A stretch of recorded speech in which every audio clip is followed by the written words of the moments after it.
কলেমা পড়ার পর, মুসলমান দাবি করার পর আল্লাহর দেওয়া অর্থনীতি, সমাজনীতি, রাজনীতি যারা মানতে রাজি না, ওদেরকে এই জমিনে বসবাস করার কোন অধিকার আল্লাহ দিতে চান না। অর্থাৎ মুনাফিক হওয়া চলবে না। দুটো পথ আছে, হয় কাফের হও, না হয় মুমিন হও, মাঝখানে থাকতে পারবে না, মুনাফিক হতে পারবে না। দুই পথের যে পথে খুশি সে পথে চলে যাও, হয় ইসলামকে বাদ দাও, ইসলাম পছন্দ হয় না, আল্লাহ পছন্দ হয় না, রাসূল পছন্দ হয় না, চলে যাও, বেরিয়ে যাও। আছে না এমন? আছে না লোকজন ইসলাম ভালো লাগে না, ইসলাম পছন্দ হয় না, আবার তারা বলে কয় যে জনগণের কোমল হৃদয়, তাদেরকে তাদের কোমল ভাব অনুভূতিকে ধর্মের নামে রাজনীতি করে ব্যবহার করা হয়। জনগণের হৃদয় তো কোমল থাকবেই, কোমল হওয়া স্বাভাবিক, নরম হওয়া স্বাভাবিক, যেহেতু জনগণ হলো ইমানদার, দিনদার। আর যারা এই কথা বলে তারা জেনাকার, মদখোর, বদমাশ, কলিজা কঠিন, তাই কোরআনের আওয়াজ তাদের কলিজায় পৌঁছায় না। ভাইরা আমার, সুতরাং আল্লাহ রাব্বুল আলামিন এই লোকগুলি আল্লাহ সম্পর্কে তাদের কথা হলো যে আল্লাহর আইন, এমনি মুসলমান তারা দাবি করবে কিন্তু কোরআন মানতে রাজি না। কোরআন আল্লাহর কিতাব মানবে কিন্তু কোরআনের আইন মানতে রাজি না, রাসূলের কথা মানতে রাজি না। আল্লাহ রাসূলকে ছেড়ে দিয়ে কার্ল মার্কসের গোলাম হবে, মুহাম্মদ সাল্লাল্লাহু আলাইহি ওয়াসাল্লামকে বাদ দিয়ে লেনিনের গোলাম হবে, পছন্দ হয়, কিন্তু রাসূলের গোলামি পছন্দ হয় না। যদি তাই হয় অবস্থা, তাহলে আল্লাহ নোটিশ দিয়েছেন। কি দিয়েছেন বলুন? কি দিয়েছেন? আল্লাহ রাব্বুল আলামিন বলেন, ইয়া মাশারাল জিন্নি ওয়াল ইনস, হে মানুষেরা আর হে জিনেরা, ইন ইসতাতা'তুম আন তানফুযু মিন আকতারিস সামাওয়াতি ওয়াল আরদ ফানফুযু লা তানফুযুনা ইল্লা বিসুলতান। আমার ইসলাম যদি ভালো না লাগে, আমার কোরআন যদি পছন্দ না হয়, আমার নবী যদি ভালো না লাগে, বেরিয়ে যা আমার আকাশের নিচের থেকে, আমার জমিনের উপর থেকে বেরিয়ে যা, চলে যা। ইসলাম ভালো লাগে না, রাসূল ভালো লাগে না, কোরআন ভালো লাগে না, বেরিয়ে যা।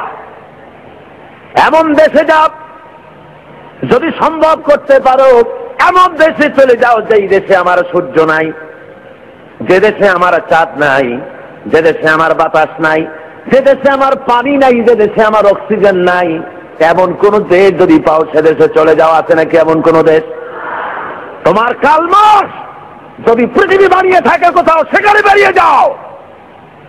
লেনিন যদি কোনো ভূখণ্ড তৈরি করে থাকে, সেখানে চলে যাও। আল্লাহর আকাশের নিচে, আল্লাহর জমিনের উপরে বাস করবা, আল্লাহর দেওয়া পানি খাবা, আল্লাহর বাতাস দিয়ে অক্সিজেন গ্রহণ করবে, আল্লাহর জমিনের ধান খাবে, আল্লাহর গাভীর দুধ খাবে। আর কার্ল মার্কসের গোলামি হতে পারে? যদি বলুন পারে।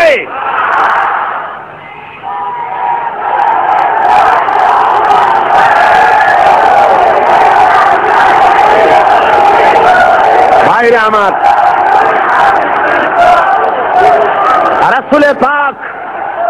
রাসূলে পাক জোরে বলেন সাল্লাল্লাহু আলাইহি ওয়াসাল্লাম স্পষ্টভাবে ঘোষণা করেছেন, লা ইউমিনু আহাদুকুম হাত্তা ইয়াকুনা হাওয়াহু তাবআন লিমা জিতু বিহি।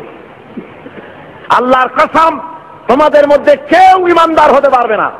কে বলতেছেন? আল্লাহ রাসূল বলছেন, তোমাদের ভিতরে কেউ ঈমানদার হতে পারবে না ততক্ষণ পর্যন্ত, যতক্ষণ পর্যন্ত তারা নিজেদের প্রবৃত্তি কর্তৃক পরিচালিত হতে থাকবে এবং আমি যে জিনিস নিয়ে এসেছি তার অনুসরণকারী না হবে, ততক্ষণ পর্যন্ত মুমিন হতে পারবে না। আমি যা এনেছি আল্লাহর কাছে থেকে সেটা অনুসরণ করা লাগবে। আমি যে অর্থনীতি দিয়েছি, রাসূল যে অর্থনীতি দিয়েছেন, রাসূল যে সমাজনীতি দিয়েছেন, রাসূল যে রাষ্ট্রনীতি দিয়েছেন, রাসূল যে পথ দেখিয়েছেন, এই পথ যদি না মানে, রাসূল বলেছেন কখনো মুমিন হতে পারবে না। কে বলেছেন? আল্লাহর নবী বলেছেন। সুতরাং মুমিন মুসলমান যারা, তাদেরকে আল্লাহর দেওয়া বিধান অনুযায়ী আল্লাহর রাসূলের আনুগত্যের সামনে মাথা নত করে দিতে হবে। কি জন্য দিতে হবে? আল্লাহর হুকুম অনুযায়ী। আল্লাহ রাব্বুল আলামিন বলেন, ওয়া মা আরসালনা মির রাসূলিন ইল্লা লিইউতা বিইذনিল্লাহ।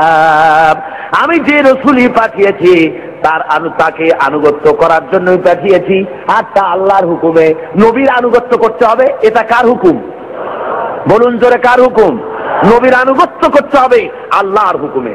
আল্লাহ রাব্বুল আলামিন বলছেন, মান ইউতিউর রাসূলা ফাকাদ আতা আল্লাহ। যে ব্যক্তি রাসূলের আনুগত্য করলো সে আল্লাহর আনুগত্য করলো। যে রাসূলের আনুগত্য করলো সে কার আনুগত্য করলো? আল্লাহ রাব্বুল আলামিনের। সুতরাং প্রত্যেকটি মুসলমানকে তার ব্যক্তি, পরিবার, সমাজ ও রাষ্ট্রে জীবনের সকল দিক ও বিভাগে একমাত্র তাকে আইন মেনে চলতে হবে। কার? আল্লাহ এবং তার রাসূল পাক সাল্লাল্লাহু আলাইহি ওয়াসাল্লামের পথ তাকে অনুসরণ করে চলতে হবে। এই জন্য আল্লাহ বলছেন, আতিউল্লাহ ওয়া আতিউর রাসূল। তোমরা আল্লাহর, কুল আতিউল্লাহ ওয়ার রাসূল, আল্লাহ এবং রাসূলের আনুগত্য করো। তোমার জীবনের মুক্তি এই পথে। এই পথ ছাড়া তোমার জীবনের আর কোনো মুক্তি হতে পারে না।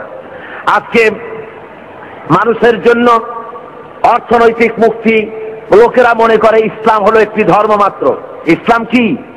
শুধুমাত্র একটি ধর্ম। এই কথা ছড়ানো হচ্ছে তথাকথিত প্রগতবাদী, নাস্তিক্যবাদীর ধ্বজাধারীরা। তারা চতুর্দিকে ছড়াচ্ছে ইসলাম হলো শুধুমাত্র একটি ধর্ম, এতে আছে শুধু নামাজ, রোজা, হজ, যাকাতের কথা, অর্থনৈতিক কোনো বক্তব্য নাই। সুতরাং ধর্মের দিক থেকে আমরা নামাজ, রোজা ঠিকই করবো আল্লাহর, কিন্তু অর্থনৈতিক মুক্তির জন্য কার্ল মার্কসের কাছে যাওয়া ছাড়া আমাদের কোনো পথ নাই, সমাজতন্ত্র করা ছাড়া কোনো পথ নাই। এই কথা তারা বলে বেড়াচ্ছে এবং আমাদের যুবকদেরকে তারা সর্বনাশ করতেছে। বলুন ঠিক কিনা? আপনারা আমাকে বলেন, এ কোরআন শরীফে আল্লাহ কি অর্থনৈতিক বক্তব্য রাখেন নাই?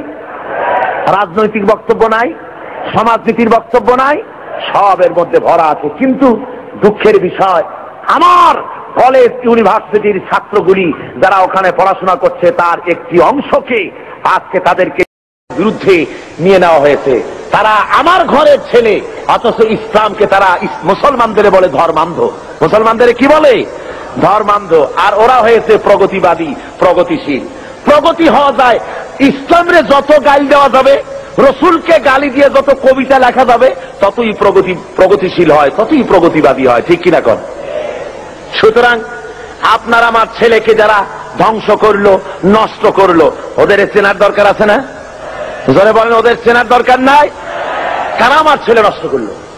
আমার ওই ছেলে ইউনিভার্সিটি, কলেজে আজকে যারা লেনিন এবং মার্কসের গোলাম হয়েছে, এই ছেলেগুলি তো আমার ছেলে ছিল, আপনার ছেলে ছিল, আমার ভাইয়ের ছেলে ছিল। এই ছেলেগুলিকে কারা নষ্ট করলো? নষ্ট করেছে ইউনিভার্সিটি এবং কলেজের তথাকথিত এক শ্রেণীর প্রফেসরেরা। সব না, এক শ্রেণীর শিক্ষকরা। কোন শ্রেণী? যেই শ্রেণীর শিক্ষকরা মস্কো থেকে ট্রেনিং পেয়েছে, পেন্টাগনের ট্রেনিং পেয়েছে, পিকিং এর ট্রেনিং পেয়েছে, শান্তিনিকেতন থেকে মগজ ধোলাই করে পাঠিয়ে দেওয়া হয়েছে চট্টগ্রাম ইউনিভার্সিটিতে, পাঠানো হয়েছে রাজশাহী ইউনিভার্সিটিতে, পাঠানো হয়েছে ঢাকা ইউনিভার্সিটিতে।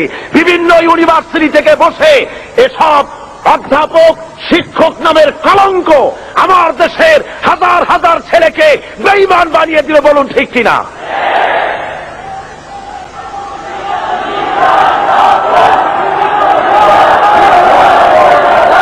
ভাইয়ের আমার,